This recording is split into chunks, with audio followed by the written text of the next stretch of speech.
चंद्रमा के प्रकाश में नहाया विजयगढ़ अपनी ही राख में जल रहा था। चारों ओर लाशें बिछी थीं, महल की दीवारों पर खून के छींटे थे और हवा में केवल चीखें गूंज रही थीं। विजयगढ़ के महान राजा वीर प्रताप सिंह को उसके ही विश्वासपात्र मंत्री धीर सेन ने धोखा दिया था। विदेशी आक्रमणकारियों को बुलाकर उसने राज्य पर हमला करवाया और राजा की हत्या कर दी। लेकिन वह नहीं जानता था कि इस विनाश के बीच एक चिंगारी अब भी जल रही थी। राजकुमार विक्रांत। राजकुमार विक्रांत मात्र 10 वर्ष का था जब उसके सामने उसके माता पिता की हत्या कर दी गई। उसकी आंखों में आंसू नहीं थे, सिर्फ क्रोध था। वह अंधेरे में छिपकर भाग निकला, लेकिन भाग्य ने उसे एक महान संत महर्षि अत्रि तक पहुंचा दिया। प्रतिशोध का अर्थ अंधा क्रोध नहीं, बलिदान और संयम होता है, महर्षि ने कहा। इसके बाद विक्रांत का जीवन बदल गया। उसने तलवारबाजी में महारत हासिल की। धनुर्विद्या में उसकी गति बिजली से भी तेज हो गई। उसके शरीर में ऐसी शक्ति आ गई कि वह अकेले ही 10 लोगों पर भारी पड़ सकता था। और सबसे महत्वपूर्ण, उसने सीखा कि युद्ध सिर्फ हथियारों से नहीं बल्कि मस्तिष्क से जीते जाते हैं। सालों की तपस्या के बाद अब विक्रांत सिर्फ एक राजकुमार नहीं रहा, वह बन चुका था महाकाल योद्धा। गुप्तचरों से विक्रांत को पता चला कि मंत्री धीर सेन अब विजयगढ़ का राजा बन बैठा है और आक्रमणकारी सेनापति नूरजहां उसकी रानी।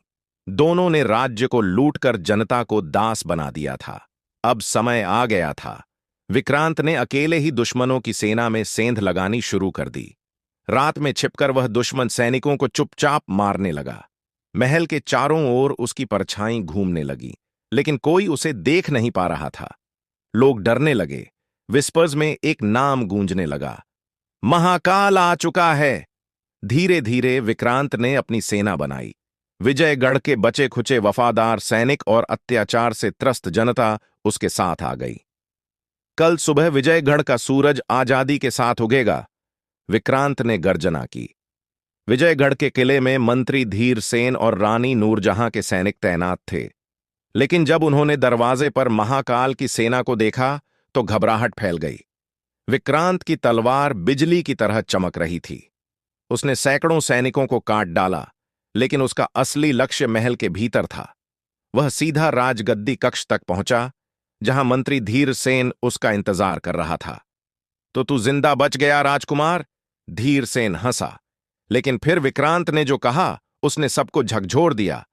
मैं राजकुमार नहीं, महाकाल हूं और तेरा अंत करने आया हूं। धीर सेन के पास सिर्फ तलवार नहीं, काला जादू भी था। उसने मंत्रों का उच्चारण किया और पूरा कमरा अंधकार से घिर गया। विक्रांत की तलवार भारी हो गई, उसके हाथ कांपने लगे, लेकिन तभी उसके अंदर की शक्ति जागी। तू भूल गया कि काले जादू से बड़ा बलिदान होता है और सबसे बड़ा बलिदान मेरे माता पिता ने दिया था।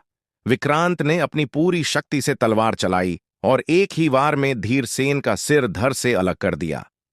महल में फैला अंधकार समाप्त हो चुका था।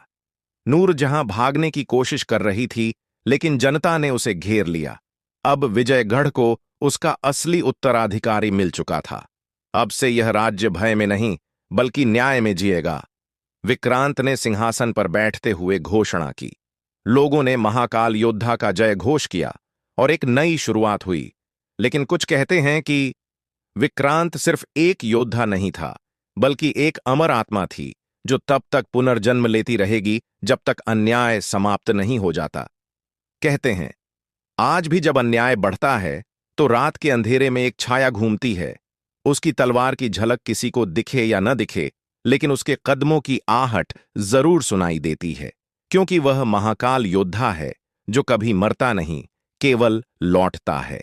जो धर्म के लिए लड़ता है वह नश्वर नहीं, अमर होता है। दोस्तों, अगर आपको यह कहानी पसंद आए तो चैनल को सब्सक्राइब और वीडियो को लाइक करें।